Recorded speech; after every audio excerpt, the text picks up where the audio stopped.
your favorite actor in the what is it, Armed and Dangerous? Right. And I beat everybody, even the lead. It was like Really? Kokolovich is our I favorite mean, you're talking about actor. John Candy, Eugene Levy, Well, right? well, it was right after John Candy, but it was right Right. up there. In other words, it was like a starring role, even though I was just like, just another character. They So the probably never producer saw said, that "Hey, coming. man, this is, Larry Hankin is funny. Funny is money. Put him back in." What a I man. mean, that was it. That was, I That's thought it was the awesome. most ridiculous, but that's how movies are made, man. And who Audiences, would have either known go, that? Yeah. but it, like you said, it didn't have legs. I mean, the audience loved me, but they didn't love the movie, so it didn't go anywhere. It didn't really go. I mean, and that was a time where there was. I mean, that was. I don't know if it's the golden age of it, but there was a lot of comedies. I think from Caddyshack on and stuff like that. Those were like really like good comedies. I don't think we Yeah, really have them yeah. anymore like we used to. But I have. There's other stuff that's on here. I mean, I've heard other interviews that you were on. I did do my homework on some of this stuff, and it's not, and I really wasn't a Seinfeld fan. I didn't really watch it. I didn't really watch Friends and stuff. But when I knew that Mr. Heckles thing, and I would watch it. Now, I've heard this on other ones. I would never have you repeat something from another podcast or being on the air like we are. Can you just tell our listeners, because we have viewers and listeners, can you just tell them briefly the story with if you have one, two, three, you're on that fourth episode and then something Oh, changes. oh, that. Yeah, can you explain that to us? Because I heard that and I couldn't believe it. I had to rewatch it twice. Can you just briefly, you know exactly what I mean. So Well, um, I I find didn't it get along. interesting. I'm not a schmoozer. I'm not an actor. I can do it, but that's like, an accountant who gets, four of his friends on a Saturday or a Sunday to play basketball, and one of the guys is better than everybody else.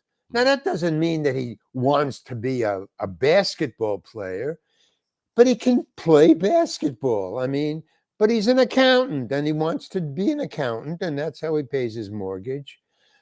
okay. That's like me in acting. I can do it, but I don't want to be it.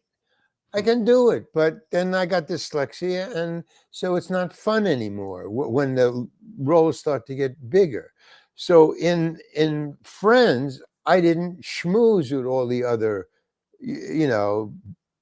uh, other actors. I can't remember their names. We know. Chandler and Right. you know Monica and all those.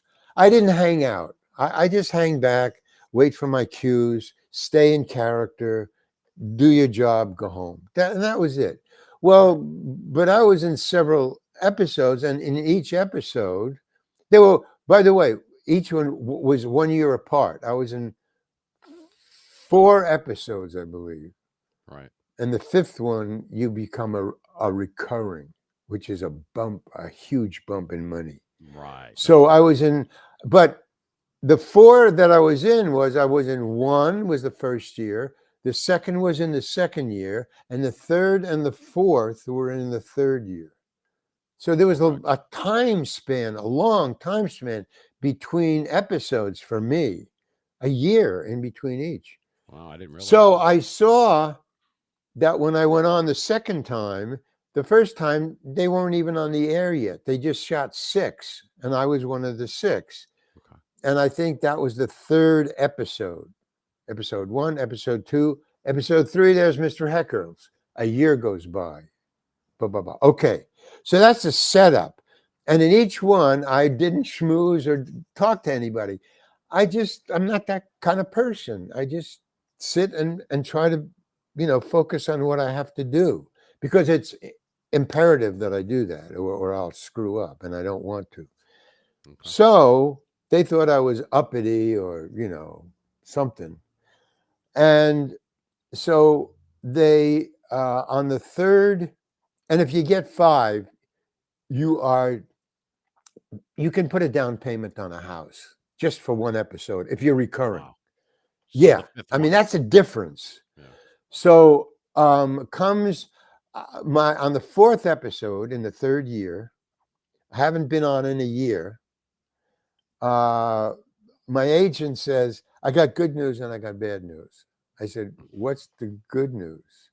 He said, the good news is you got a fourth episode. Oh, Friends, what? Mr. Heckles. Wow, I love that character. Right. Fourth, which means I need one more and I get a bump up. I'm a recurring. So that got me a high. Being the fourth episode, I knew one more. Well, I mean, if I did four, certainly I'm going to do five. Right. It would be And natural. it'd Right. be natural. And once you do five and they're paying you so much because you are a recurring, that's official, SAG, then you have to sign up for at least the Friends franchise. Have to sign me up for at least one or two more. I mean, what's the sense of giving him all his money Right. for one? You gotta because okay. So I thought, wow, and I'm thinking house. I'm thinking driveway. I'm thinking gated community. I'm thinking, you Right. know, Yeah. All the things that, all the yay. things, Yeah. finally, this is, I don't like being an actor, but it's finally going to pay off. I'm going to be a Right. recurring and a role that I loved. I really liked Mr. You Heckle. did, didn't you? He was Long live cool. Mr. Heckle. Yeah. Yeah. That's So I go on and I thought, wait a minute, what's the bad news? He says, in the fourth episode, you have a heart attack and die. I go, what? So he said, no, calm down, calm down. They needed, now they explained to me why. It has nothing to do with you. So this is the explanation. They said, in the episode before this, so say I'm on, number 35, the 34th episode, Chandler was kicked out of their apartment okay. as a, an episode. Hmm. The episode where Ann Chandler gets kicked out. Okay. So in that episode, they kick Chandler out. Fine. Very funny, And then after they air it, they find out, wait a minute, how do we get Chandler back in? We didn't think. It was so Right. funny and so great, to kick one of them out. Right. That's what that they didn't realize. Yeah, but he's not a recurring. He's one of the stars, man. Yeah. You can't just boop and he's gone. So the only way was my apartment, Mr. Heckle's apartment, and they very proudly showed me it when I showed up for the fourth episode. This is your apartment. We built you an apartment. Here it is. They're great. And I said, no, and yeah, it was.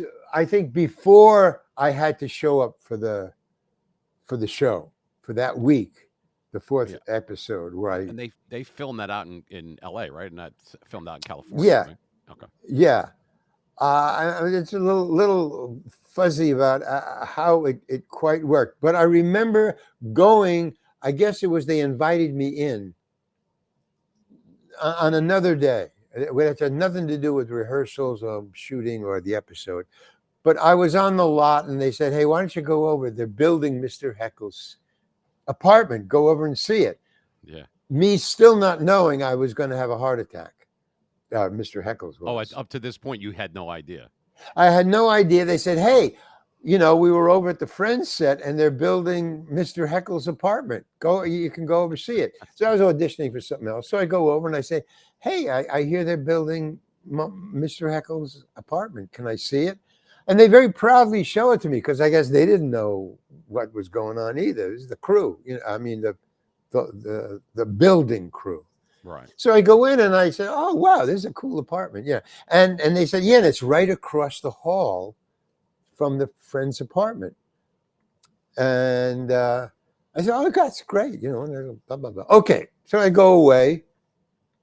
And now I come back about 2 weeks later to rehearse for the week. And I now know that it's written in the script that I have a heart attack. Or that this is my last episode because the next one you're having a heart attack. So Chandler can move into my apartment. Oh, great. And he can just come across each week until they invite him back in. Oh, that kind of sucks that they served you up to get him back in. Yeah. So so as a writing solution, it worked. I understood what was going on. Look, it's not you, Larry. It's we got to get Chandler back in. And this is the easiest and fastest way because we've written ourselves into a dead end. So I'm sorry, but I mean, they did apologize. They said, it's not you, but it's a writing problem. And also the fact that I wasn't chummy with everybody. So You they, think that well, had something to get do rid with of him. What the heck? It doesn't it? really matter. It's not like, oh, he's so important. But it was written for as a recurring character And from the get go. It was written as a, but they had to solve this Chandler problem, and so they said, "Oh my God, well, we got to get rid of Larry." Okay, fine, nothing against me, but knowing that this was my last episode and that I was going to get a heart attack in the next episode, I was angry as hell because were you? I thought it was they were dissing me. It didn't matter the explanations. I didn't Right. believe it. I thought, they're being mean because I didn't You I didn't hang out. didn't You weren't schmooze. Yeah, I sociable didn't. with them. Yeah, All I right. didn't bullshit with everybody. That's Do you what I really think thought. that's true? Or at this now that you look back at it, at the time you thought that and you were angry as hell. Do you think now in 2024 that was really what it was, or no? Well, I didn't know how to. Well, here's what I saw. So this is what I assumed. What I saw was every time because I was in 4 episodes, so I saw, and each time they were more famous. So I saw also their egos grow. In other words, when they showed up for rehearsal, their rehearsal clothes were always newer. Newer, Right, right. Like a year later, and it looked like, he just bought that jacket yesterday, and that's really a cool jacket. And then the next time they come in, they were talking about they just bought houses. And then the next time they were talking about putting a gate up and putting a driveway in. So things In were other words, happening. each time Yeah. they become bigger and more famous and richer. And I was just, Mr. Heckles, the same thing. I wanted to So play. anyway, Yeah, uh, that's. I actually didn't know that part of it. I knew the first part I've heard you say before, but the fact that you were angry and you, no. I mean, they just assumed that, and maybe it was a little, but mainly it was just they had to solve a writing problem. yeah, They had to solve an episode problem, and it really didn't reflect on me. It would have helped had I been a schmoozer. They may say, probably right. well, let's see if we can work around it some other way. But no, that was the instant. He was right across my apartment. It was the apartment. It was right across the hall. It was because otherwise Chandler would have to get an apartment upstairs. He would Yeah, have to get an it wouldn't apartment have somewhere flown. else. Yeah. It was too difficult. This was an easy fix, and they didn't have to change anything. They had the apartment already built, and They just evicted and you and put him back in. Yeah, I got it. yeah, and it was what do they call it? Crappy. Easily photographed because it was already built for the cameras. So they didn't Well, have to do anything. Don't change anything. Just get rid of Hankin. Boom. Mr. Heckle, unbelievable. blah, blah. Yeah, Okay. Mr. Heckles. A So lot of that's the people. story. Yeah, that is. That was But more yeah, in but depth. I Right. just missed being a That regular on Friends or a just recurring on Friends. that close. I wanted to Oh, go by ahead. the way, okay, let me just finish the story with Sure. this. Sure. The day that I showed up for the first rehearsal, on the day that it was my last 4th episode, knowing there is going to be no 5th episode, this is my last episode. He gets a heart attack in the next one. Okay. I show up to rehearse like I always did the other 3 times. Right. But this time, when I went to the set, the Friends set, there was nobody there. It was empty. Now, this never happened. Everybody was rehearsing, and Right. I stepped in.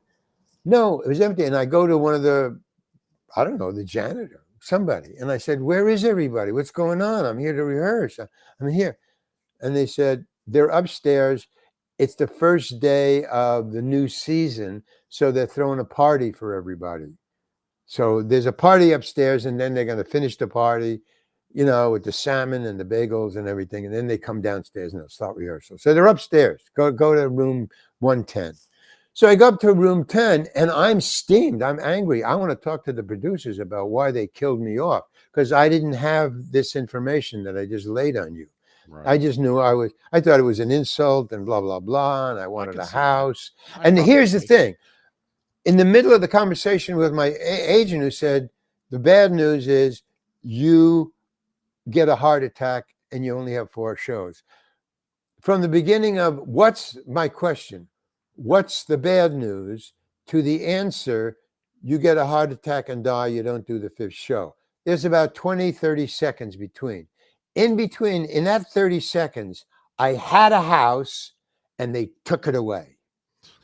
You don't do the 5th.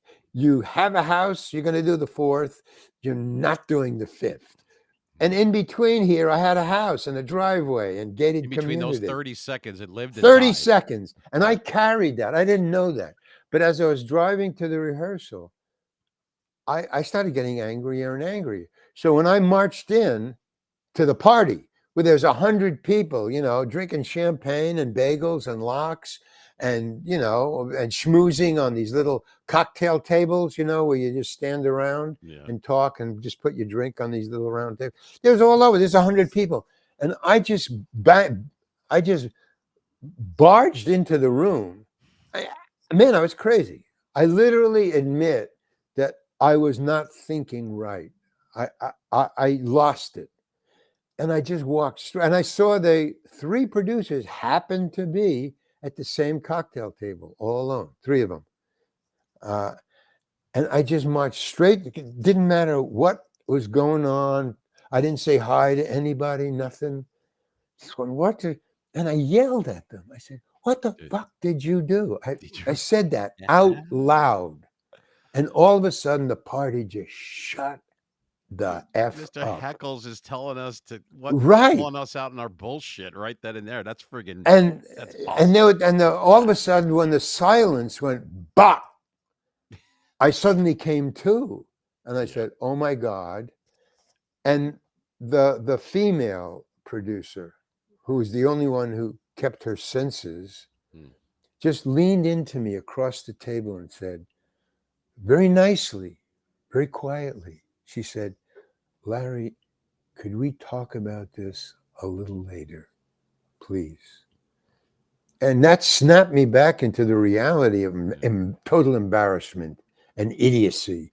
And I go, oh my God. And I go, okay. And I just turned around and I walked to the, what do you call it? The food table. Yeah. I don't know what you call it. The food table. like the hors d'oeuvres and all that. Yeah, and all that stuff. Yeah. And as I'm walking to the table, trying to hide myself or get into a group that I'll disappear, everybody at the craft services table just split, man. It was like Moses in the sea.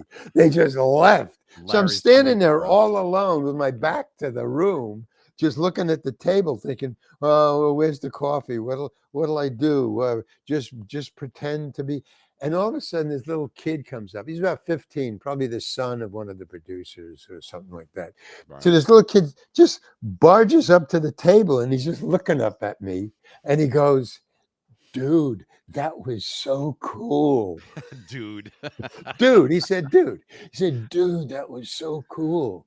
And I go, who would have thought? Larry Hankin, the enforcer. So I just, had a cup of coffee and I went downstairs and I waited, for everybody else. I couldn't, that was, whoa. But that's in the book, by the way. Yeah. That story is in the book. I'm going to show that book before we're done. I wanted to play real quick because we go from one to the other. Like I said, go ahead, I'm whatever. Play, but that's more in depth than I've ever heard you go into. So I appreciate that. That was cool.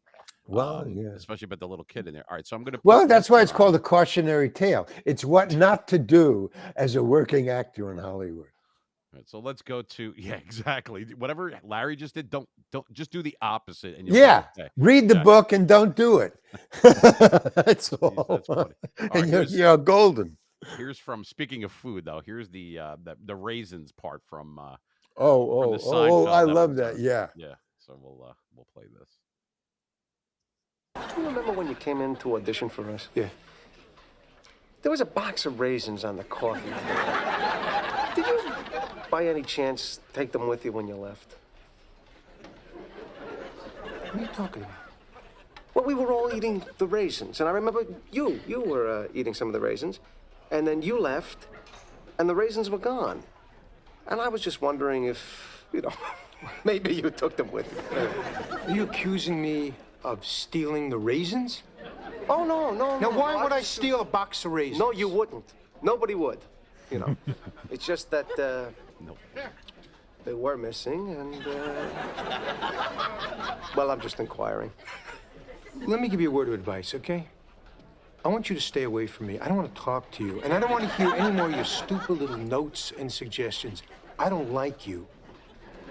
So if you got any other problems, whether it's raisins, prunes, figs, or any other dried fruit, just keep it to yourself and stay out of my way, okay? All right. I don't think we're going to have any problem with that. Good talking to you, Tom. Really. So any other dried That's a fruit great is scene, man. It Yeah, really is. I haven't seen it yeah. since we did it. Yeah, That's like no, and 10 years ago or something. yeah, it's I More. gotta go back to and I just there's so many. I mean, there's the one with a lot of people that might not know that you're an escape from Alcatraz. You're Charlie, but you're in there with Clint Oh, Eastwood. I yeah. mean, you worked with him. You got directed by with Seinfeld. You're with Larry David. I mean, and there's tons of people. Seinfeld, Larry David, and Escape from Alcatraz was Don Siegel. Yeah, he's great. Right. Okay. We were going to do a movie together. Yeah. Him. And then he died. He died about a month after know. we agreed. Darn. Here's I know that was actually said. I do remember that. This is the one. Now I know about this little story behind this little laugh because I've heard this one before. Actually, Steve had No, don't. Oh, God. Oh, you I don't like hate this one? No, come on. These I people love Billy Madison. yes. All That's right. why I hate it. Everybody loves it. Well, You he have would no make idea. you. So Adam Sandler. So this is true. Adam Sandler would. This was something like you guys were at a restaurant or something, and he was like, "Go ahead," like to try to make you like he always. Oh, thought yeah, he could yeah. make you do shit, Yeah. right? That's the way Sandler was. No, I don't really want to do it, Adam. No. Go ahead, just do that. I've heard this kind of story before, but let me just show the people. Go ahead. We'll play it real quick. It's Bill, I think Eric is up to something. Who's Eric? Oh, he works for my dad, too. He gets the company if I screw up. He's a douchebag. He made some menacing comments to me earlier today, and then he did that little weasel laugh that he does. Oh, yeah. How's that laugh go again? You know, Yeah, it's very good. It sounded just like him. thanks. Well, I'm sure he's got something up his sleeve. Yeah, that's good. And like I said, it was a short one, but I kind of liked it because, I mean, I like the Because it's funny and ridiculous. It's just I don't like being that ridiculous and that funny that he way, made you put that in the and not being told. But that was my improv reaction. In other words, if somebody says something, you say something back, and don't and always agree, never disagree in improv. And he No. just sprung that on me in the first take, and he wouldn't do a second take because he knew that I wouldn't do it. So he Yeah, just said, he knew moving you had to on. grab it while it was still hot before you change your mind, right? I mean, Yeah. All right, this one. It's a quick one. This is probably, other than the armed and dangerous one where you're shooting at the birds and shit. Oh, right. But this is one of my favorite ones. Everybody loves this one. This is when he thought I was Oh, this is Home Alone. Home Yeah, Alone. hi, look, I'm calling from Paris. I have a son who's home alone. Our phones there are out of order, so I'd like somebody to go over to our house, tell him that we're coming home to get him. Okay, let me connect you with Family Crisis Intervention. No, it's not a family crisis. Hold on. Larry, can you pick up? There's some lady on hold, sounds kind of hyper. What line, Rose? 2. Family Crisis Intervention, Sergeant Balzac. I'm calling from Paris. I have a son who's home alone. Has a child been involved in a violent altercation with a drunken and/or mentally ill member of his immediate family? No, Has he been involved in a household accident? I don't know. I hope not. Has the child ingested any poison and/or any other object that has become lodged in his throat? No, he's just home alone. And I would like somebody to go over to the house. See that he's all right, just to check on him. You want us to go to your house just to check on him? Yes. Let me connect you with the police department. No, they just transferred me to you. Rose! Yeah. Hyper on 2. Hang on. Hold on, please. No, please don't hang up. Please. No. Any luck? No. I couldn't get anybody. Well, that was Seriously? the last part with you there, but I'm it's sorry, just fun, Kate, and nothing I have but a bunch of I have a answers. question, Larry, and you're the only one on planet Earth that's going to be able to answer this. How did you do that? Where you got the donut to stick the piece of donut? No, how the hell? And then you hear thud. Like what? I know that that's probably a dumb question, but it's been bothering me No, since it's that a came out. universal. You have no No, I idea don't. I want to how know. Tell many me. people ask me this question. It's Oh, really? amazing It's because funny. I'm really great. I love my acting in that. It's so cool. It is, and But they call you Larry. You have the same name. nobody pays any attention to me. It's the piece of crumb on the phone. And little kids come running up to me on the street and saying, "Could I ask you a question?" And I go, "I know what the question's going to be, but go ahead." And they go, "How did you do the donut thing with the crumb? Is that Really? CGA? Is it, Right. is it a string? Is there somebody working it?" No, that's totally capturing lightning in a bottle. So It that just wasn't even happened. scripted. It just happened It to stick. It wasn't happened to drop. scripted, and No I shit. wanted to do it over because I thought, "Oh, that's a mistake. I Oh got crumb hell on the no. thing." They showed it to me, and they said this because everybody laughed. The crew It's funny. laughed, and Yeah. I didn't know why they were laughing, and I thought, well, it's because I spoiled something. When the director showed it to me, I said, "Oh, let's just do it again. That's bad." He said, "Do it again? Are you kidding? We're moving on." He said, "That's capturing lightning in a bottle." I said, "No, it It isn't." really He is. said, "Larry, that's funny. It's going in the movie." And I said, "Really?" And he goes, "Yes." And I said, "Okay, fine." And he said, "You're dismissed. You can go home." I said, Who "Okay, thank you." and that's funny. And we always refer to that clip as the hyper on 2 one. Just real Yeah, quick before we get to the last one, your name in that scene is Larry. Whose idea was that to keep it the same, or was it just coincidence that you're I don't Larry? know. I have no idea. I found that I'm like, wait a minute, he is Larry. I'm like, so, and this is one of my, and there's several. I loved Breaking Bad, and I do want to talk about Oh that a yeah. little bit, but this one is a clip that I wanted to, and it's kind of cool What because about that stuff you young guys wear on the end of your pricks?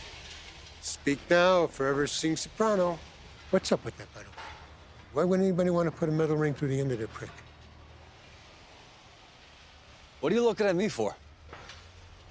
All right. Guns, knives, tools, keys, plates in your head, artificial hips. Check your pockets for me one more time, please. Oh, credit cards. You want that plastic working come Miller time? You know, I can foresee a lot of possible outcomes to this thing, and not a single one of them involves Miller time. PMA. Positive mental attitude. Okay, I think we're good to go. All right, where you want me with this? Start 40 feet out. There's more than the length of the room. Who's doing the honors? Me. Flip that switch, turns it on, twist this here, that's your power control. All right. What about that stuff yeah, you that young was, guys wear on the end of your I pricks? wanted to go back over it, but and it's actually funny because you're so serious. There's another scene I didn't pull it up though, Larry. It's the one where I guess Hank is trying to get the into the trailer, and Jesse and Walter White are in the trailer, and he's trying to look through like the bullet holes, and you're over here. I don't have the clip, but I figured I'd make mention because it's kind of the way you're very not ornery, but you're very I don't know. I can't think of the word. You just kind of I'm tripped improvising it. over. Oh, I'm it was improvising it. That's okay. what you see. I mean, because I think that's just you're ominous, like walking over as old Joe, And I kind of picked up on that. I'm like, that's pretty friggin' cool. That Well, it's not me acting. It's me making that up because I as you couldn't go, memorize what they said. So that entire scene was me improvising what I figured would keep really the guy out of the Winnebago because I know who's hiding in there. right. But I wouldn't admit that I couldn't memorize the scene. It was written right. It was written for me and given to me right before I went on to shoot it. I mean, I had Oh, right 2 before. hours Oh, that's it. before I said, "How long do I have to memorize this?" When I was handed it, And they said, Yeah. 2 hours. You got to shoot it in 2 hours. And I go, I need 4 days to memorize this. He said, well, you're up in 2 hours. So I decided that I was going to improvise it and not tell anybody. You didn't tell the director. You didn't tell I any. didn't tell anybody. Oh, I just man. said, if I'm going to be fired because I can't memorize this, then I'm going to be fired for trying to improvise it. Doing it In my other words, way. I'm going to go down my way because I'm going down either way. So let me go down my That's way. incredible. So I improvised it, and the director just went, let's just do it again. And I go, wow, did I memorize it? Because he didn't blink. He didn't say, hey. And I went over to the script girl, or script woman. Yeah. I don't know where they get those terms. Or script woman. And I said, she comes over to me and she says, and she, one of the things that script women do, script men, script persons do is when you don't remember a line or say the wrong word, they'll circle the word that you missed because you have to say it verbatim. And so she circles the word. Okay, now I was improvising that entire thing. Totally. Wow. And It came out great. You would never know. I mean, well, okay. She comes up to me and I thought, well, that's normal. I probably missed 1 or 2 lines. I figured because the director said, let's just do it again. Like normal, like I did it right. And let's just do it once more. get another take in. Right. Yeah. So I go back out thinking, well, okay, let's just do it again. Fine. Now I don't have to worry because we got it in the can. He seems to be fine with it. We're just doing it again. Okay. Then the script girl comes up to me and she says, and I figure she's going to tell me a word or two. She comes over to me and she says, and she just shows me the page. It's a full page monologue. And she shows me the page and every other word is circled. I've never seen a page like that in my life. And that means you got to go back and add that in later because it's wrong. No, she says, look at it. And I go, well, yeah, but I got the gist of it, was what I'm saying. Yeah, but I kept them out of it. And she says, the director wants you to say this verbatim. And she's really angry. The director wants you to say it verbatim. Because no, obviously they know I just improvised it. He was just very cool about it. He didn't want to holler at me. But he sent her to say, memorize it verbatim. And then he yelled, and I'm just standing there saying, but I can't. And he yells over from behind the camera. He goes, is there something wrong, Larry? And I said, no. And he said, okay, let's just do it again. And then there's a car, a limo, because we're out in the desert. We're in this junkyard. And he says, and then we're going to put you in a limo and send you home. So one more, that's it. You're all finished. He's not copying to me that I improvised it and he wants me to do it verbatim. He's not bringing that up. Right. He's just saying one more and you go home. So I said, all right, I'm going to just improvise it again, knowing that you can't improvise it twice the same way. You just, you're going to have, okay. So I just go, all right, fuck it. I'm just going to improvise it again. I don't care. I know I'm going to be fired. So I'm totally relaxed. So I start going, and then the director walks over and he walks over to me with an open book. And now the cinematographer yells over and says, don't you want to stand near the camera, Bill? And Bill, the director, says, no, I'm going to walk with my actor. And I'm going, oh man, it's like kindergarten now. The kindergarten teacher's going to walk with me? No, this is so embarrassing. Right. And he's got the book and he's standing. He says, is this okay, Larry? And he's standing right here with a book and he's got it to the page. And he goes, is this okay if I just walk with you, Larry? And I go, hey, I don't care. I mean, I was fired. I fired myself, an hour ago. Doesn't matter. Right. Is this okay? I said, fine. He said, okay. And he says to me, he yells out loud, and, camera, sound, action, Larry. and I'm walking and I'm improvising it again. I'm just making it up, different, Right. but the same. Very, very calm. And all I'm telling myself is don't stutter, don't stop. Just keep your tongue saying words, full words, no ums. Okay. And this is all Da-da-da. improvised. And I can see he's walking right with me and he's looking at the book, locked into the book, and I'm talking. And he gets to the end and I go, okay, now he's going to fire me. Bop, bop, bop. And I remember the last line when I get to the camera, blah, blah, blah. And he goes, cut. And he turns to me and he says, great, Larry, thank you very much. Here's the limo. Get in the limo. Back to the, production office. You're dismissed. Thank you. Great. And I thought, did I just improvise it twice? I did it different each time. But nowhere near. So I watched the show. That's weird. And what he did, and if you look at the entire scene, you will see that I'm not in the scene except for maybe 10 seconds. He took everything I said. Oh, by the way, I said, I want to talk to the writer. And the script lady said, the director wrote this. So he knew from the get-go, from the first word, that I was improvising. From the second line that I said the first time. Is the writer usually on set? I didn't think the writer would be on set. I figured that. No, the writer is always on set. Always. Always. You said it was in the desert. Generally, always. Yeah, I mean, there's reasons why not, but yeah, always.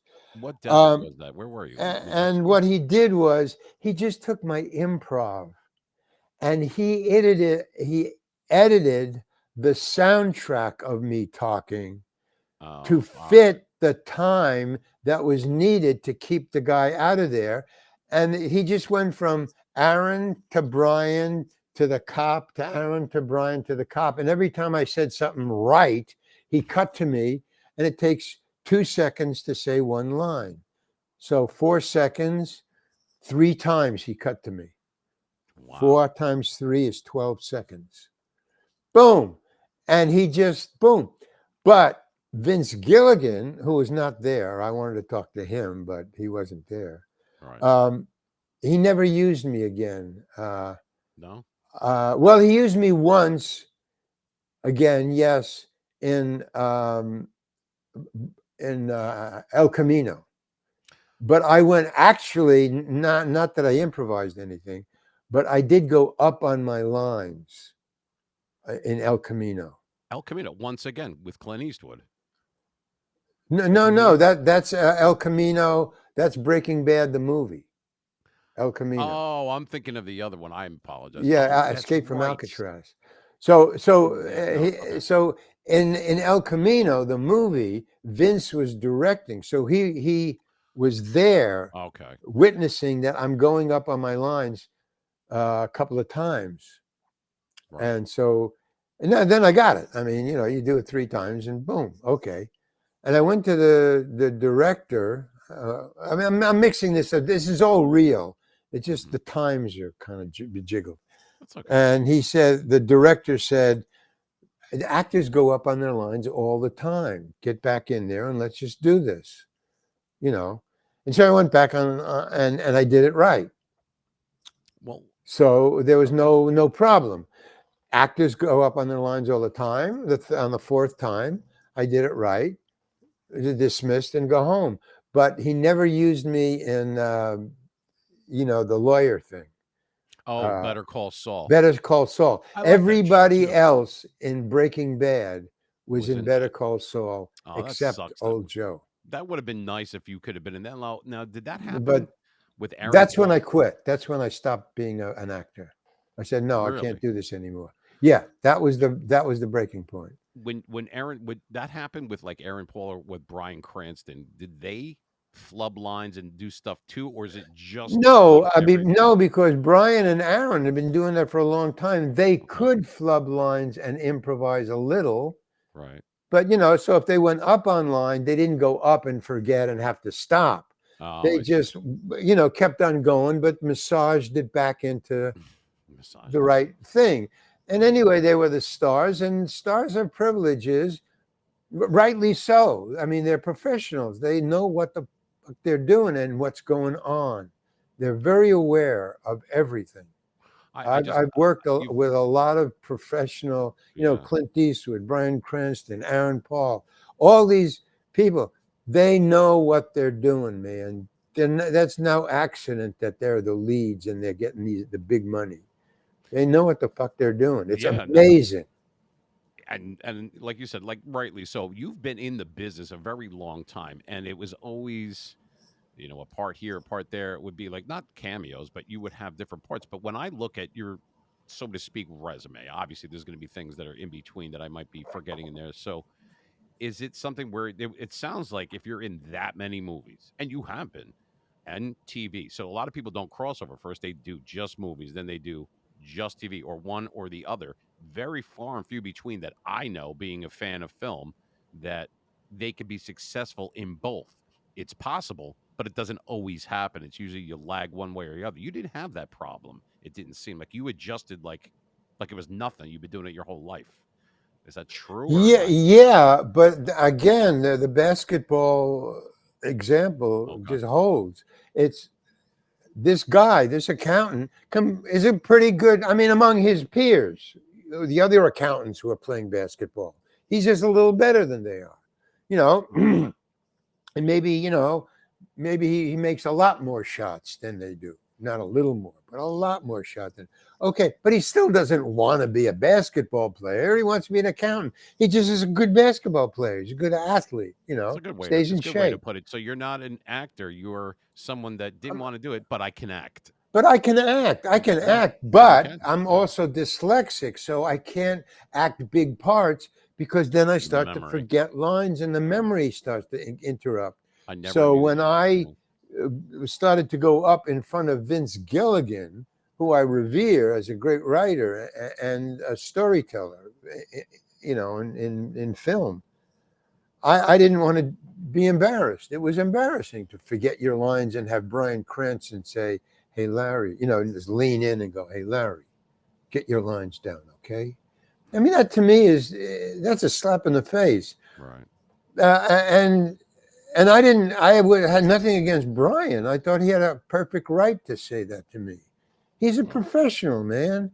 yeah. But I didn't know that actors go up on lines. I had never gone up on lines except secretly that one time when I improvised the whole thing, and it seemed to be fine.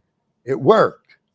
The writer was there and he was directing, and he knew, all right, I'll just paste it together and put a voiceover. So he solved the problem and he didn't bother me about it. But Brian bothered me about it, and that bothered me. It bothered you, but it bothered I him. consider myself. I don't know if I'm a professional or not, but I always want to do the best. That to me is professional.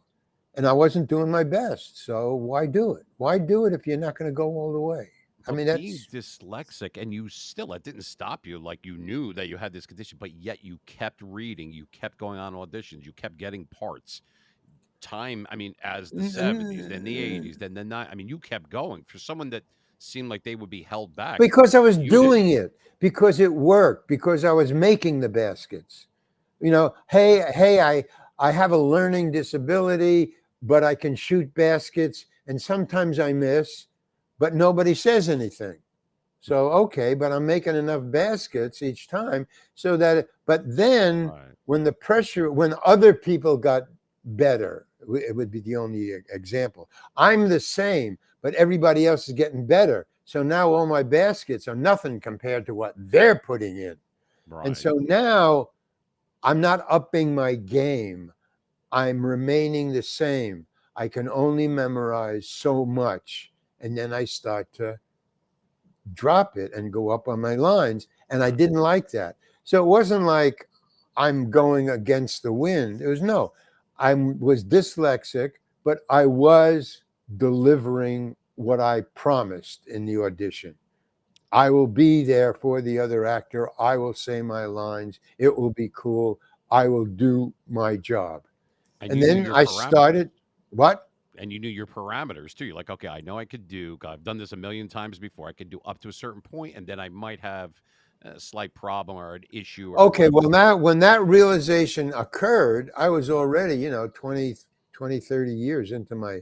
So I said, no, this shall not pass. I'm starting to reach the edge of the amount of memorization I can do in the time given me before I have to get on camera and do it. And I take now a month to memorize what I only have 3 weeks to memorize. And I said, It's okay, not that's bad the though. line. Yeah. I'm out. And I that have was good. Yeah. Oh no, I was just no. I understand what you're saying. I still I think that people like you should be revered.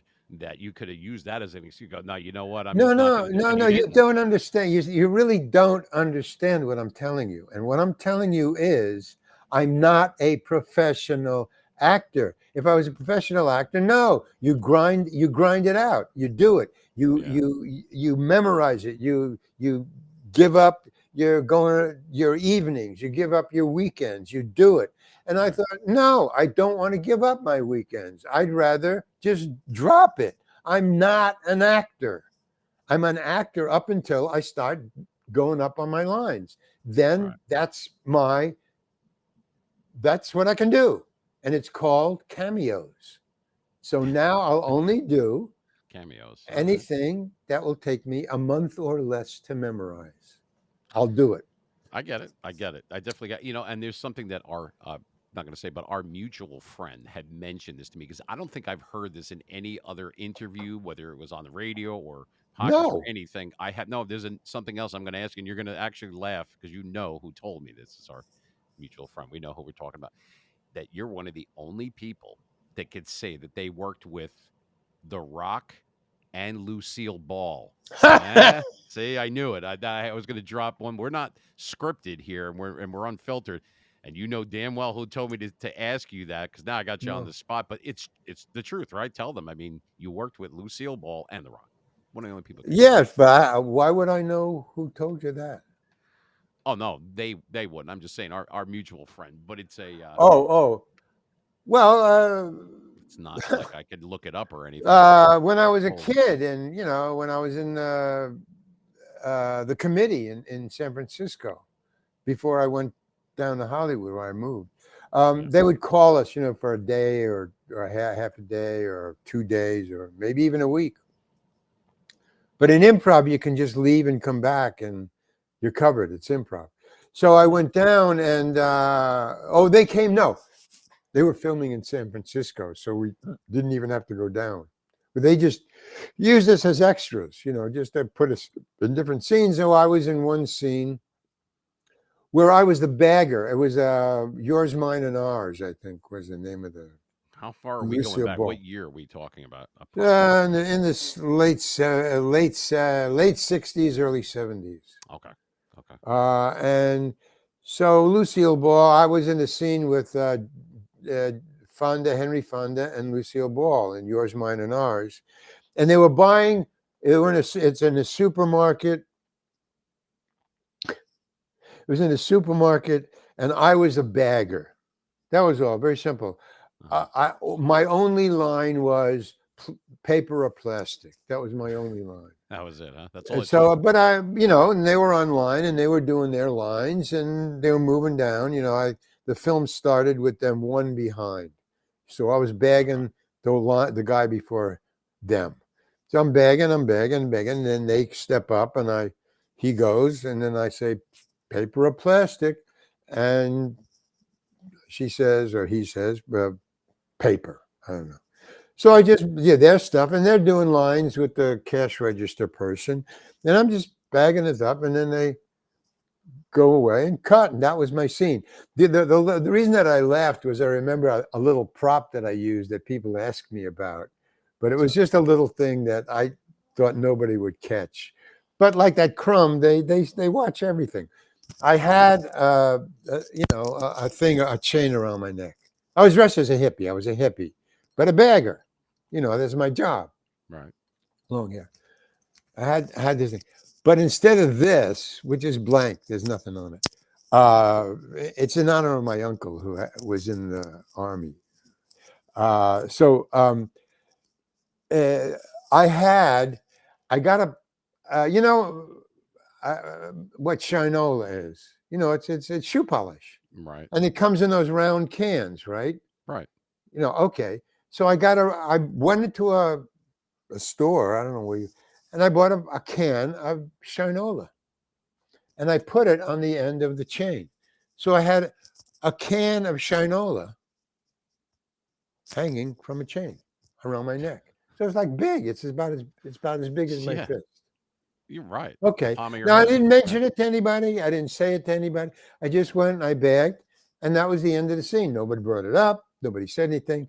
But I knew, because after it was over, and I was getting, into my regular street clothes, which is kind of what it was. Somebody or several people came up to me, one of the crew, and said, I don't get that. What is that? They're pointing at the Shinova. I'm saying, so I know the difference between this and shit. And that was, yeah. And that was the reason that I had it. And nobody ever caught that. Shit And nobody ever asked me that on the street. Where it was the crumb on the Home Alone, everybody asked me about the crumb. Nobody asked me about the Shinola can. But to me, I loved didn't it. even know. Yeah, that's that's pretty good. And that's right, Henry Fonda. What was it like? I mean, you worked with so many actors. We don't have the time, obviously, but what was it like? This is after I Love Lucy, and she's at that part of her career, Lucille Ball, and she's obviously a classic. She's top shelf, Yeah. obviously she was. What was She's it like being around her? Is she like what we think? it's not cool. It's not cool. Oh, Being okay. around her is not fun. She's Really? she's a what do you call it? A diva. She had Ah, become a diva. I'm sure she wasn't a diva, but at this point, she was old enough and around long enough. And she right. wasn't like old. She She was had been accomplished. around long enough where she could be a diva, and you just had to go with it. You don't call her on it, because she called me over after the scene was over. Nothing to do with the Shinola thing. But the scene is over. Oh, and there's two. All right, Henry Fonda and Lucille Ball.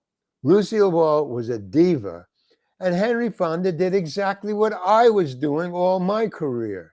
He would just, as soon as they said cut, he would go to the furthest part of the darkest part of the set and try to disappear. He would just kind of stand against the wall. This is what I remember after our scene, because it wasn't in the supermarket. It was on a sound stage. They had it all set up like a supermarket. So he could just go walk, and then the wall was about 10 feet away of the sound stage. So he'd just go, all right, cut. He would step out of the scene. He would just go and stand in the shadows against the wall, and he would just stand and watch. They either change the set or move it on or fix something. He would just get out of the way. He wouldn't schmooze or anything. He would just stand very quietly, because he was Henry Fonda. He didn't have to schmooze. He could do what he wanted. What he wanted was to just stay out of the way. Okay. Meanwhile, while he was doing that, Diva Ball would step just slightly away from her spot on the set in the film, and then she would be surrounded by 4 lesser known hair, costume, and makeup women, and they were all shorter than she was. She wasn't I think that big, most was of she? what? Was she? How big was Lucy? Was she a bigger woman, like tall? No. She was just ordinary. She's ordinary. Okay. It's just the people she was surrounded with. She was this tall, and they were this tall. It's very simple. And they were women, and obviously, I think, to my mind, at least 2 of them were not born in this country. That's what I believe. I don't know. It had nothing to do with it, but that's I'm giving you the picture. Okay, so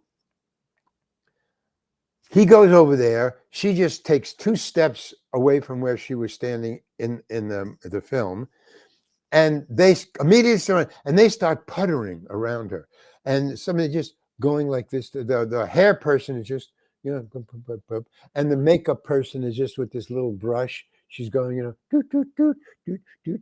and putting more lipstick. And she's just standing there like a Statue of Liberty, letting them. And she's off somewhere, and then she said, and I'm over there. So he's there, she's here, they're going, blah, and I'm over there, and I'm just staring at this. I mean, she just caught me just staring at Looking the right at her. famous Lucille Ball being pampered like crazy. And She's she a ate it up, right? diva.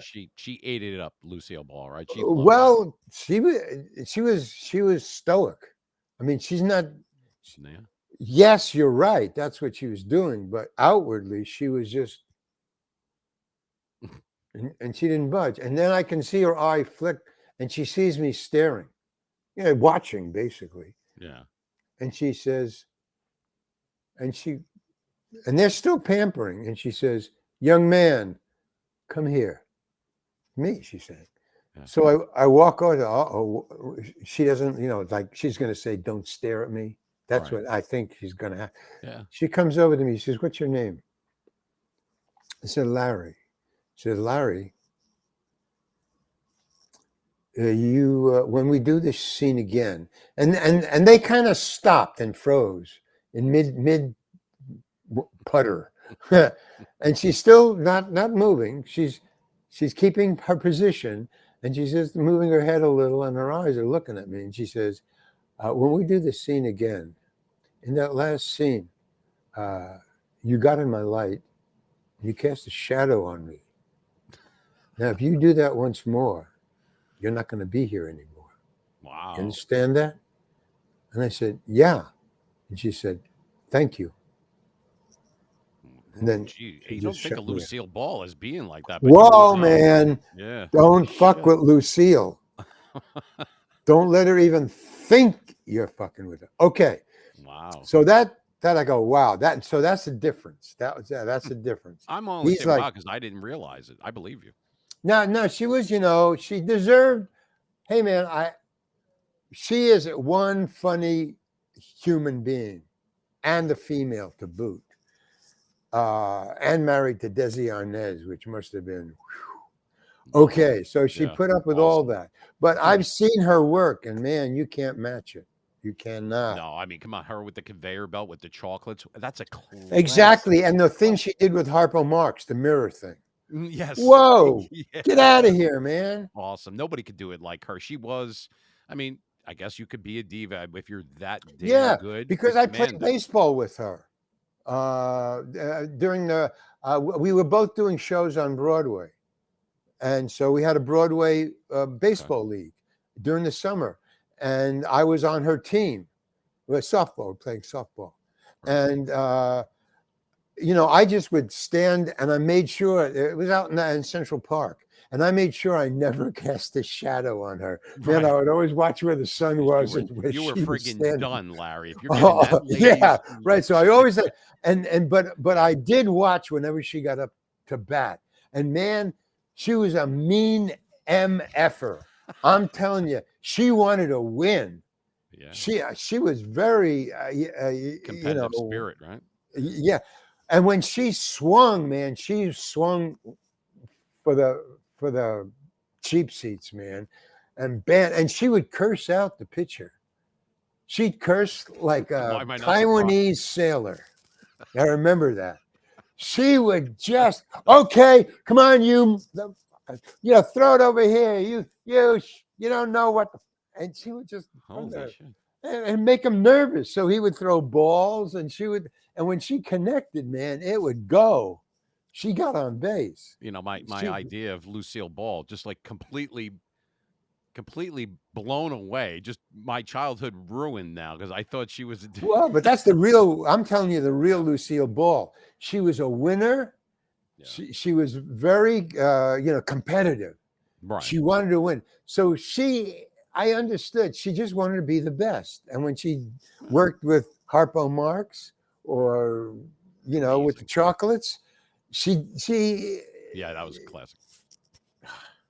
That's like trying to say that like for me, like where I got my sarcasm when I started out with radio and DJing many years ago, the guy I looked to, there was actually two. One was Wolfman Jack. That's who I would Mm-hmm. listen to, and he's my absolute favorite of all time. And George Carlin, and watching Richard Pryor and all Yeah. these different people, and the old Dan Ingram from WABC and the old Yeah. 95.5. And this is where I grew up.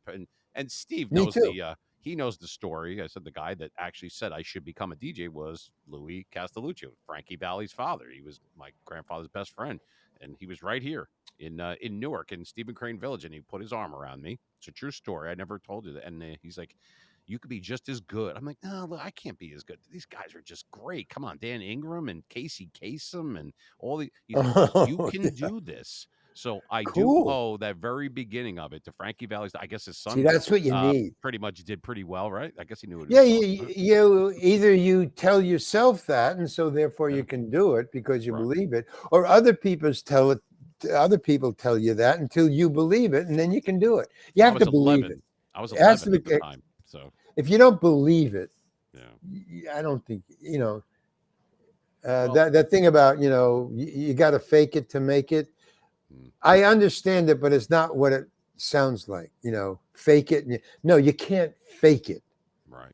It's you got to believe it, and then you fake it. Then you can fake it. Then you improv. We'll Yeah, just say improv. whatever. Yeah, but that's actually true. But I wanted to ask you real quick because I got to go, but yeah, we're running out of time here. But I wanted to say that you worked with different. I mean, we know about Larry David, we know about Clint Eastwood, and there's so many different names I could throw in that. But yet it seems to me.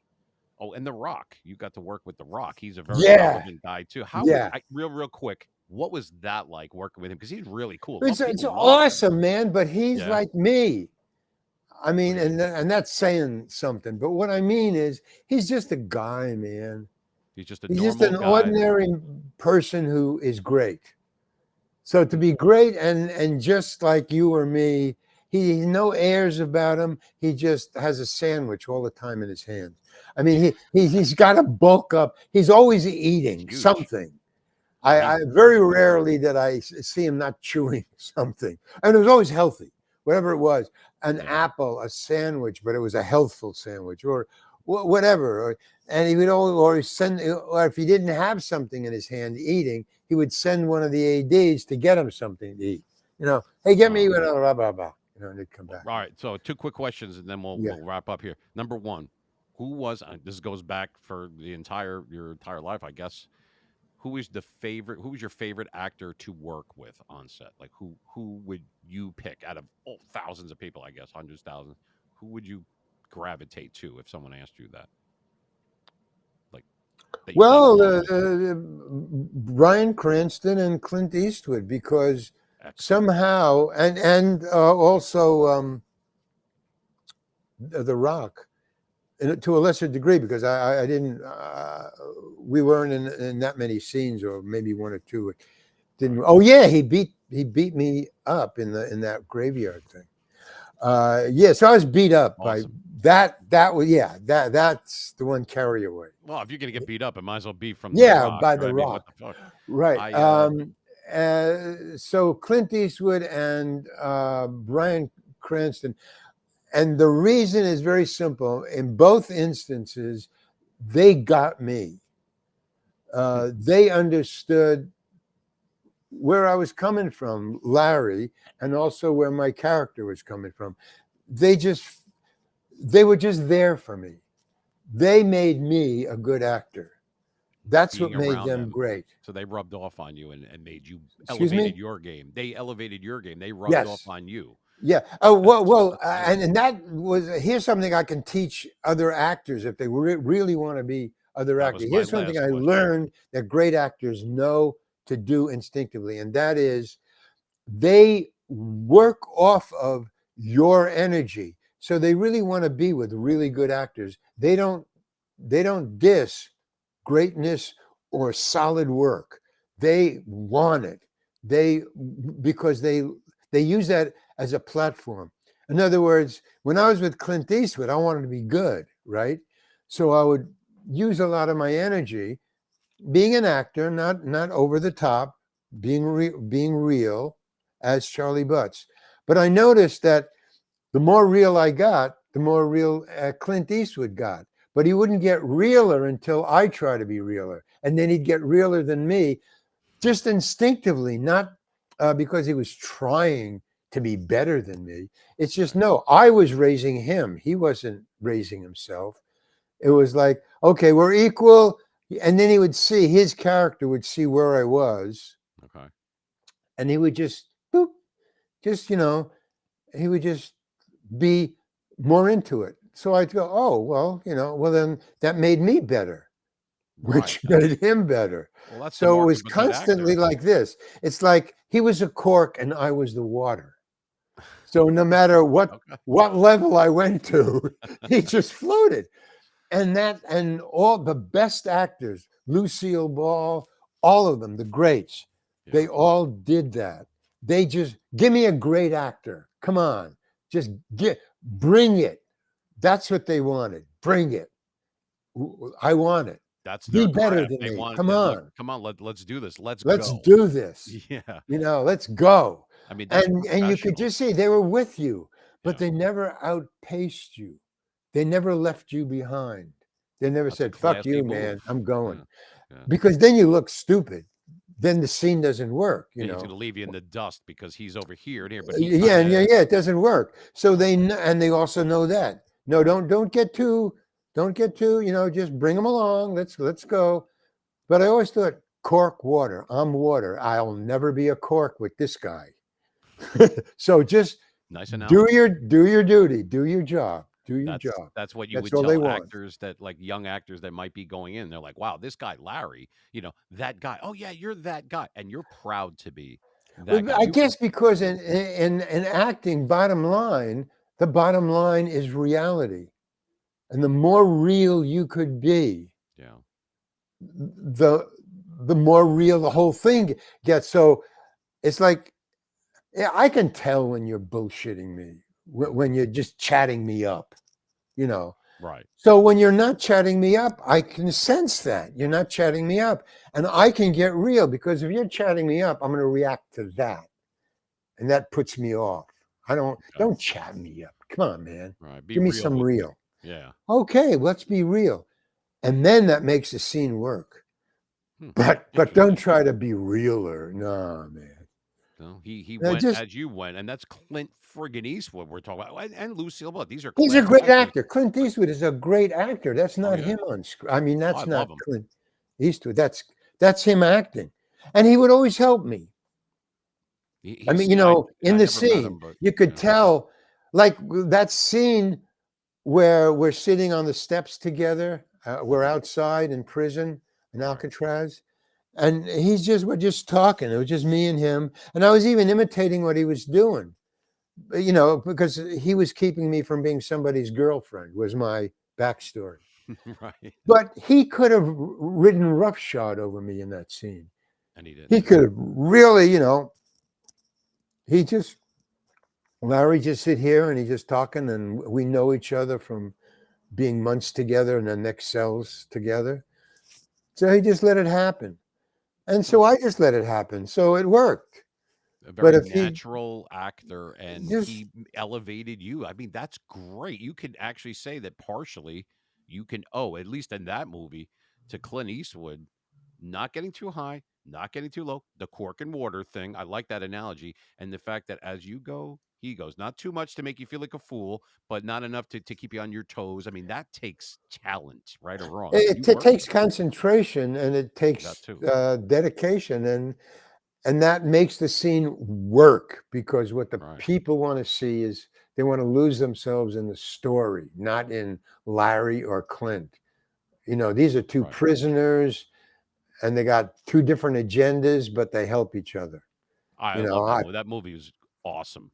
Awesome movie. It's a classic. It'll be around for years. I mean, remember feeling bad when you were trying to jump up at the grate, and I'm like, we're all going, jump, Charlie, and you could have done it, but you procrastinated, and then later on, and you're going, ugh, and I'm like, he's never gonna friggin' reach that grate, like when you're trying to escape. I remember feeling bad for you. I'm like, come on, Greg, okay. I got a quick story, and then I got to go about that particular thing. There's a scene where my wife Charlie Butt's wife comes in over each side of the glass. They're talking. Your mom is sick. I think she died or something. And they touch hands like this, you know. So, I remember. oh no. It's the same point, but it's when they escape and they leave me behind, and I'm left there, and I was playing cards while they were setting up that scene. They've gone, and now I'm left alone, and I kick it, and I finally go back. I go up and I can't. I'm jumping, and then I go back to my cell and I just wait there for them to bust me and find out everybody else is gone.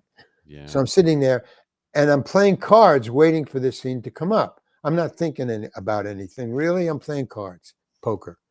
I got a fairly good hand, and then Don Siegel, the director, comes up to me and he says, "Larry, what are you doing?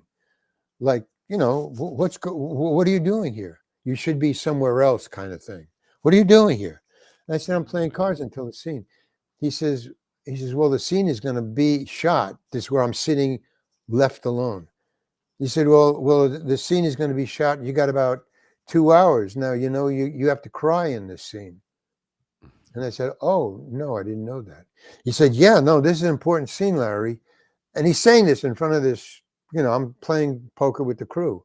Right. And he said, no, this is a very important scene. You've got to cry in this scene. And I said, "Well, I guess." He says, "What do you mean you guess?" And I go, "Well, I mean, I don't know." And he said, "No, you've got to cry." And I say, "I think I can cry." He said, No, there's no think you can cry. I need you to cry. If you can't cry, I think you better go back into your, what do you call it, your dressing room and slap yourself silly because I need you to cry. You got 2 hours. And then he walks away and he's really angry. And he walked away. And Boy, so you I ended put up my right. cards down and I say, "Hey guys, I'm sorry. I got to go, you know, take care of this." So I go in my dressing room and I literally am slapping myself. Now, here's the difference. I'm not an actor. I can't cry on cue. That's an actor. I don't have the fire in my belly. I don't know what to do. I'm sitting there and I'm going, well, I'll be fired. So here's what I'm going to do. I'm going to fire myself right now. "Larry, you're fired." "Okay, deal with it right now. Now go out there, try to cry, but it's not coming. I don't know how to do that." And then he'll fire me, but I'm fired already, so I won't be stunned in front of all these people. Okay. I can deal with it. Okay. And that's my attitude going into that scene. And then, you know, he says, and now everybody's gathered around because I guess the crew said that what I was playing with told everybody, "Hey, he can't cry. He's got to cry in this scene." They're So telling you, everybody came around to watch me get fired. I mean, I said, where'd all these people come from? You know, anybody who had nothing to do with the scene came. They So wanted then to I see go, Larry "Oh, get fired because he yeah, can't cry. You can't cry, right." Larry. So now and as I'm walking up to the camera, to the set, and I'm sitting, he said, "Okay, just sit on the edge of your cot." Okay, okay. Now we're gonna do and then Don Siegel, the director, says to me loudly, he says, "Okay, you ready to cry, Larry?" And I go, "Yeah," because I'm not letting on. I just want to be fired and get out of here. Get it over So with. he goes, "You ready to cry, Larry, right?"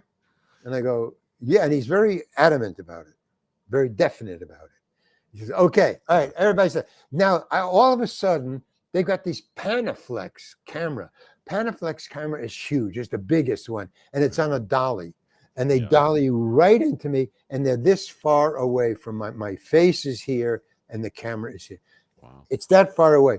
In other words, all I can see is the lens. It's that far away. And he said, this is a choker, Larry. So when you cry, I want to see those tears, okay? It's cutting it off right here. And this is in the film. Okay. And he says, "All right, you're going to cry, Larry. All right. And camera, sound, action, cry, Larry." And I'm going, Right. When you were nothing. yeah, I remember. Nothing, man. Nothing came out? No. He says, "All right, cut. Harry." Well, no, it's Harry. It was Jason. "Jason, bring it in." So Jason, one of the crew members, walks in. You know, he's got the coveralls and everything. He's a part of the crew. He comes in, and it being, and that's all that was said. Jason, bring it in. Jason walks in, the crew, and he's got, one of these grandma perfume bottles, the old fashioned, Yeah, with the like cut crystal, yeah, with the pumpy with the thing. tube, and it's got the Yeah. little tube, but it's all cut Yeah. glass, Mhm. and there's liquid in it, So he comes over. Now the camera is this far away, I this mean, it's far right away. up your yeah. It's about, I'd say, what, 5, 10, 10 inches the most, but it's probably like 8 inches away. The lens is 8 inches away from my nose. I've never seen a camera that big, or that I never even knew they had lenses that big. And so he says, okay, and I don't know what's going on. He says, Larry, okay, when I say cry, you cry, okay, and rolling action, sound, camera, no, it's camera, sound, action, Larry. And then this guy says, and he says, Jason. So Jason sticks the perfume bottle in between me and the camera, and he goes, No. and this mist goes by. And then he goes, 1, 2, 3, Larry, cry. And I go, hoo, and I can't. Yes, I can. Tears start pouring down my face, and I'm really crying. And he said, 1, 2, 3. Cut. Thank you, Larry. Moving on. That was terrific. And then everybody just breaks and everybody applauds, and they go on to the next scene. And I wait while the director is going over notes and stuff. And I go, hey, can I talk to you for a second? He goes, yeah, what? He says, what was that all about? What was in that bottle? Well, who was Jason? He said, oh, that was wintergreen, Larry. That stuff has given more actresses Oscars than anything else ever. Oh, there you go. And you used it to cry on Escape from Alcatraz. And he said, so thank you, Larry. Moving on. He walked away. So he knew in the beginning that they had the wintergreen from when he was standing behind me at the card game. It was all a put on. And we became very good friends because of that. Because all Clint Eastwood and Don Siegel did was put me on for 3 months on Alcatraz. I mean, I got used to it after a while. Yeah. But one day I said, no, this is going to stop. It has to stop. And I don't know what it. I called his bluff, and thank God I called in Clint. I was a jump across the thing. At the end, he has to climb down when they're escaping. They're going across the roof, and then they climb down a pipe, I think. Yeah. But in the script, it says they jump across to the next building. Did the writer, they didn't. Oh. What? No, I wasn't sure. I'm trying to remember now. They had the rubber like from the raincoats, and they made like the light. Well, yeah, but on the roof, the day of, they were walking, and then they climbed down. But in the script, it says they jump across. So when they were setting up the camera to do the shot of them climbing down the thing, I was looking over and I was reading the script, and I said to Clint, I said, "Hey, it says you should jump across."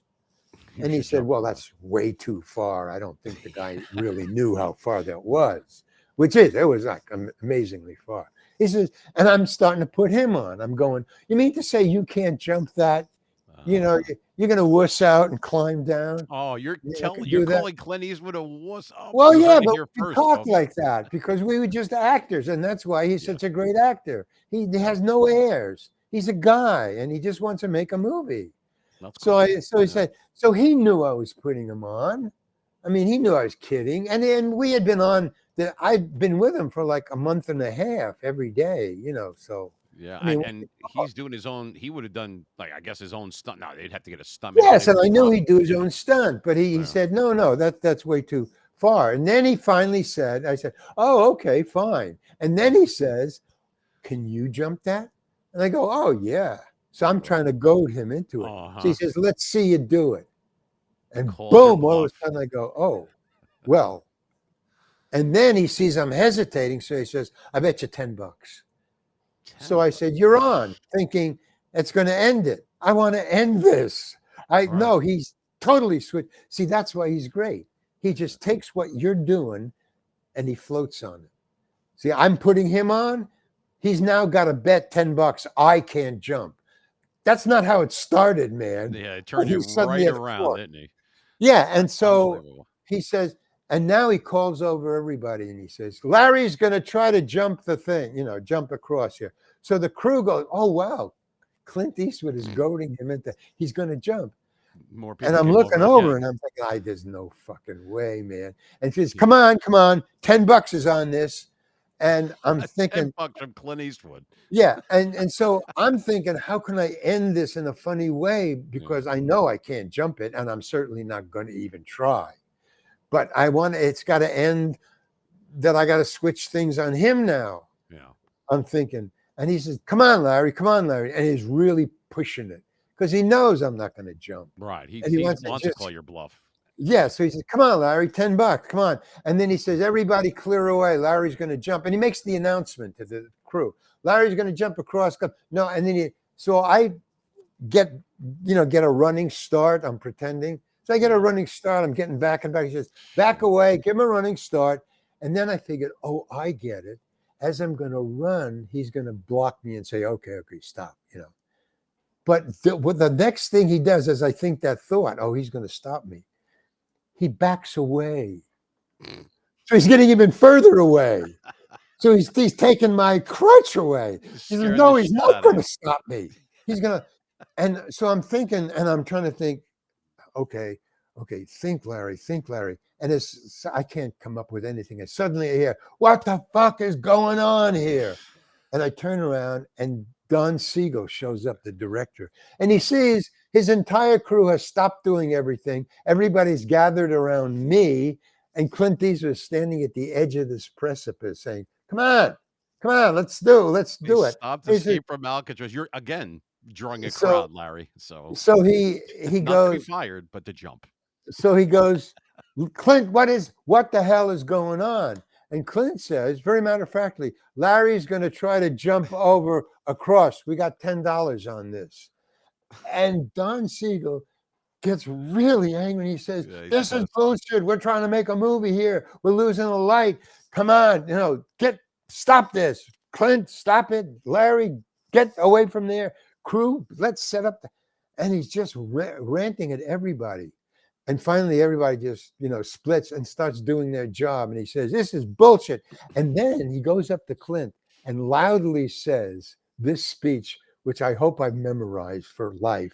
He says, he's going to really try to jump across that. And he looks down and he says, he's not going to make it. And it's not going to make it. And he knows he's not going to make it. So he's going to try to jump just to show off. He's going to fall down there. He's going to break his head. At least if he doesn't die, we're going to have to call an ambulance. We're on Alcatraz. You're going to have to send a boat and an ambulance. You know how long that's going to take? So he'll die. He says, no, we're losing the light. We're going to lose shooting time. We're going to lose 1 day shooting. We can't afford it. Fuck this. Let's get in place and shoot the scene. That's awesome. And when would anyone even hear that story? This is why we let loose on the Mean Machine Radio Show, man. Larry, what a way to end. I don't think we could ever top what you just did. That's funny. And I don't think anybody can top what they just did. No money exchanged hands either. The $10 stayed in his pocket, didn't it? You never got. I mean, so at that point is when the tables were decided in my favor. I said, okay, I'm now in the barrel. I am now, because of all this yelling that I just went through, right. I saw the look on the crew's face and they said, Larry is in the barrel. We can do whatever we want. Clint just, ripped him another a-hole because of that show. And thank God the director came. But the director was in on it. Oh, he was? Oh, I didn't know that. Oh, man. No. Once he saw that what Clint had set up, Larry says he's going to jump. We have $10 on it. He then made a bigger thing out of this put on. Oh, all right, I see. So look, he stood behind me at the card game, put me on about that. They've been putting on for months. You finally had what you thought was the upper hand. Well, so one time he said to me, the final thing was, we were doing the scene and Because all the scenes that I was in, every single scene that I was in, it was me and Clint and somebody else. I was in most of the scenes that Clint Eastwood was in because I was just a hanger on. I mean, that was my part. Right. So well, I mean, in the movie, what you think I came off with is another story. But the Okay. point was, wherever Clint went, Charlie Butts went. That was the story. Had nothing to do with stars. It was the story. Okay. So, but they never talked to me. So it was me, Clint, and Don Siegel, and they would just talk to each other. So at one point, I got fed up, and I said, "Hey, do you want to do it again?" And Clint said, "No, let's just move on." And I said, "I want to do it again because I think I can." Because and Don Siegel said, uh, "Why? Oh, why do you want to do it again?" And I said, "Because I can do it better." And Clint Oh, just here we said, go. "I can't," and walked away, which caused everybody to laugh. And then Don Siegel walked away, and I'm standing there all alone, and everybody's laughing at me. So the next time, the next scene, the next day, Yeah. we're shooting, and it's me and Don Siegel and Clint Eastwood. And Don Siegel and Clint Eastwood, I don't think he realized what he was saying. I think he just said it. But Yeah. Clint Eastwood said, "I'd like to do it again. I think I can do it better." He mimicked exactly what I said the other day, and I don't think he realized that he was It was saying it verbatim what you said the other day. verbatim what I Yeah. said the other day. Okay. So I just verbatimed him, and I said, "Well, I don't think I can," and I walked out of the way. And there was dead. I expected the same laugh, Right. and there was dead fucking silence. So I just kept on walking to the exit door, which was about a mile away. What a And backstory. though. finally, and I said, now I'm fired because I am leaving." Again, you're fired. You never No, no, get no, fired, though, but Larry. this time I was. You're gonna It fire didn't yourself. matter if they said we were just kidding. I'll take I care of it. really Yeah. wanted to get out of there because I couldn't take the put-ons anymore. Really? I really quit. That's it. I wasn't fired. I quit. I had never quit. Hmm. I quit. And I was walking. And as soon as he saw me get to the exit door, which was out onto the street and the parking lot, Yeah. I hear Clint Eastwood yell, "Hey, Larry, come on back. We were just kidding." You son of a. So I Like just Clint said, Eastwood told you "Okay." to And I come turned back. around and I walked all the way Yeah. back. And when I I would have got too. back there, he said, "Okay, man, we were just kidding. Come on, you got to be able to take a joke." And the crew heard that. He said it in front of the crew. And I was never bothered again. I was just one of the guys. See, he in the end he was a good guy. Clint could have had you fall flat on your face, and he thought, and right before you're about to hit destruction time, where Yeah, but you're either see, gonna get Lucille fired. Ball would have let me go. Yeah, exactly. Don't stand in her friggin' thing.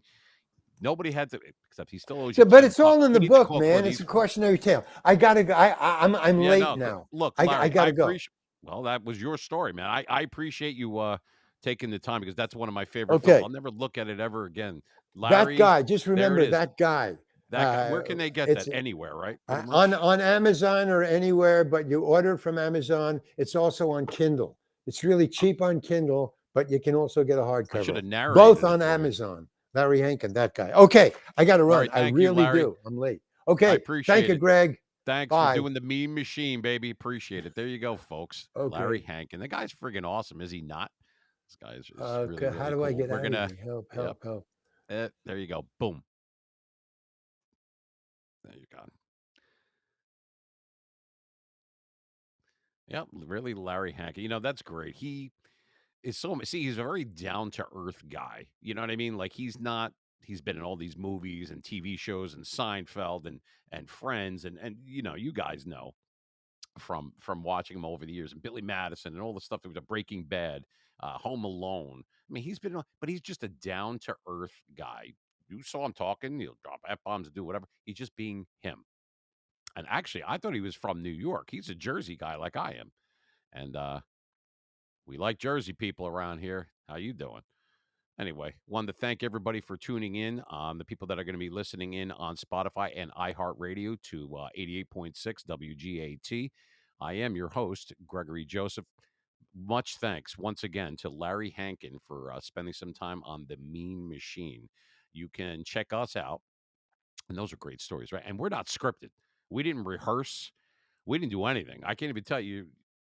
You find out maybe later on some of the behind the scenes stuff that we might got to be a Spotify subscriber to even get that. There's some stuff that before we started recording actually was recording, and it's hilarious. You're gonna have to check that out. It's the Mean Machine Radio Show. We're on Spotify. We're on iHeart, Instagram, Facebook, TikTok, YouTube. The Mean Machine Radio Show. You check us out. If you have satellite radio and you're in the New York, New Jersey area, it's obviously 88.6 FM WGAT.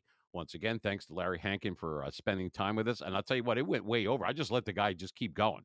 You know, the guy has my respect. And the fact that he was dyslexic and he was an actor, he's been in everything. I mean, think about that.